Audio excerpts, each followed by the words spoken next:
السلام عليكم، مرحبا بكم حبيباتي بنياتي وخياتي المشتركين المشتركات. ان شاء الله تكونوا بخير. انا في نعمه الحمد لله، ونصلي الله وسلم على رسول عليه الصلاه والسلام.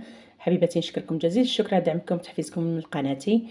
اليوم جيتكم بهذه الوصفه اللي هي الدواره او شطيطه دواره، كل واحد كيفاش يسميها، طلبا من الاخت المتتبعه. قالت لي طاطا عمري ما طيبتها والزوج ديالي يحبها.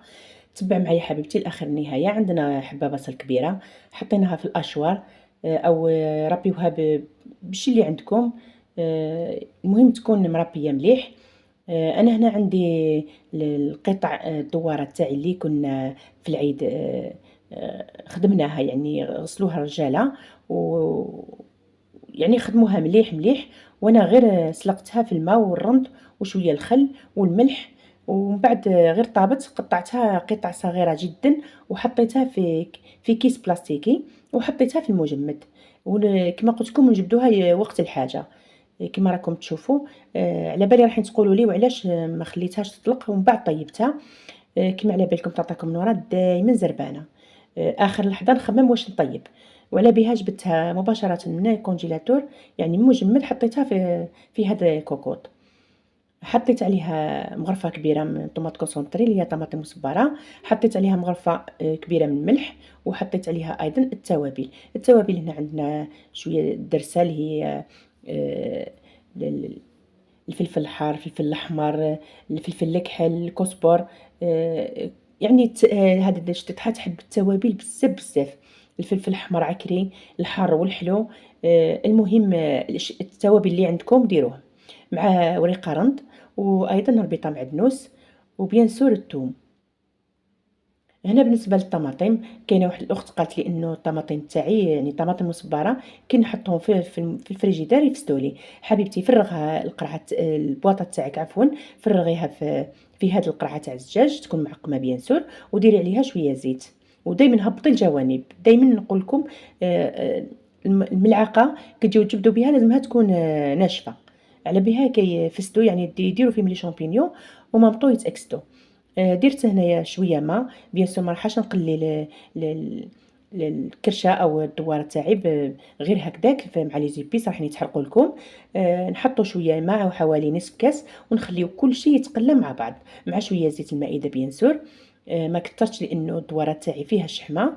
وهنا الثوم ما حبيتش نربيها مع البصل، حبيتها هكذا باش تطلق النسمه تاعها في الدواره. كما نعرفوا حنا الدوارات تفوح بزاف وكاين اللي ما يحبوهاش، انا وحده من الناس ما نتناولهاش نهائيا. وعلى بها نحب ندير هكذا الثوم باش تطلق لنا هذيك الريحه، ويعني تجي فيها ريحه الثوم عفوا اكثر من الدواره حداتها. كما قلت لكم هنا نقلو كل شيء مع بعض على نار ضعيفه بيان سور، والماء راهو يغلي. نحطو دائما نمرقو كما قلت لكم بالماء سخون، ونقعدوا نقلبوا في هذيك الدواره حتى تطلق كامل. كما قلت لكم انا جبتها من المجمد، يعني ما كانش عندي وقت، كنت اخر لحظه خممت اني نطيبها للغدا. كما على بالكم وليدي عنده خدمه رابيد ليه يجي يتغدى ويعاود يولي، يعني عنده وقت محدد، وعلى بها نزرب هكذا نوجد قبل الوقت. هنا غلقت عليها الكوكوط وخليتها تقلى مليح. هنا عندي شويه حميصه مجمده، حطيت حوالي حفنه او زوج. ما حبيتش نكثر الحمص بزاف لانه الدواره الله يبارك ما شاء الله كبيره. على بها ما حبيتش نكثر الحمص. وراح نزيد ايضا نضيف معها الزروديه اللي هي الجزر باش تطلق لنا هذيك البنه ومامطو تعطينا الحلاوات للشطيطها. الماء راهو يغلي كما راكم تشوفوا بجنب الكوكوط. نخلو الماء تاعنا يغلي مليح، دائما عودتكم نمرقوا بماء سخون.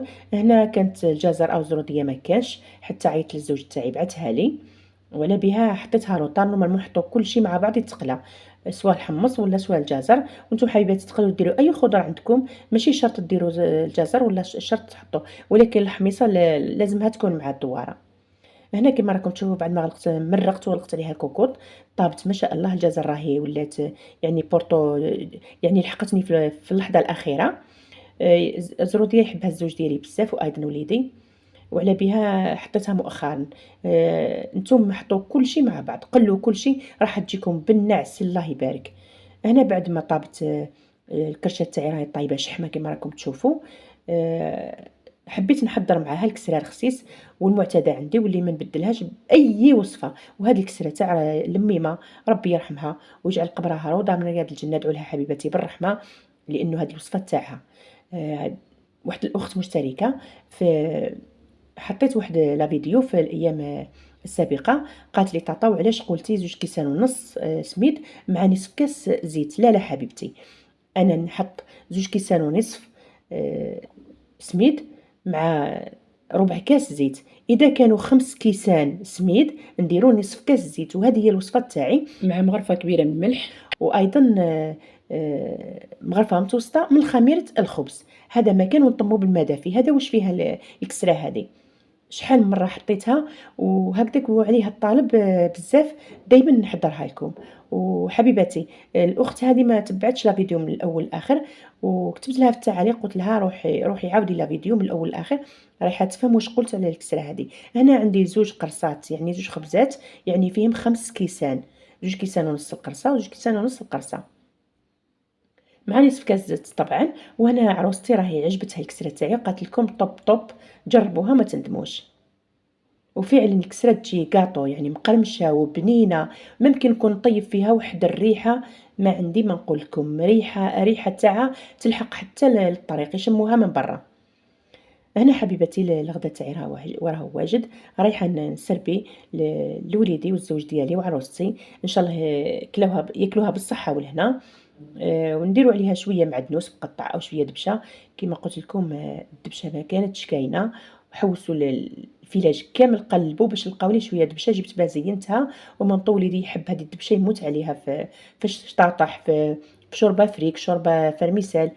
وعلى بها ما جاتنيش يعني ما لحقتنيش في الوقت المناسب، جاتني روطار، ولكن الحمد لله لحقتني وحطيتها وزينتها بطرونش قارص، وجات ما شاء الله ملبيه ومنطوخه. ان شاء الله الاخت الوفيه للقناه اللي طلبت مني هذه الوصفه تشوفها وتطبق واش قلت لها، وان شاء الله الوصفات تخرج لها كما تاعي ان شاء الله.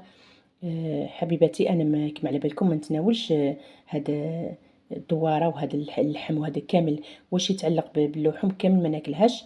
وعلى بها حضرت شويه حميص رايحين تشوفوا في الاخير راني حطيته على قناتي ايضا.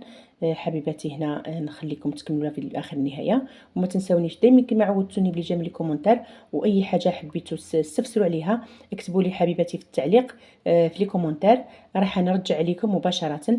الا اذا كانوا التعليق ما يخرجوليش، دي فوا اليوتيوب يحذف لي التعليقات الله غالب. هنا نقول لكم حبيباتي اللقاء في فيديو اخر ان شاء الله.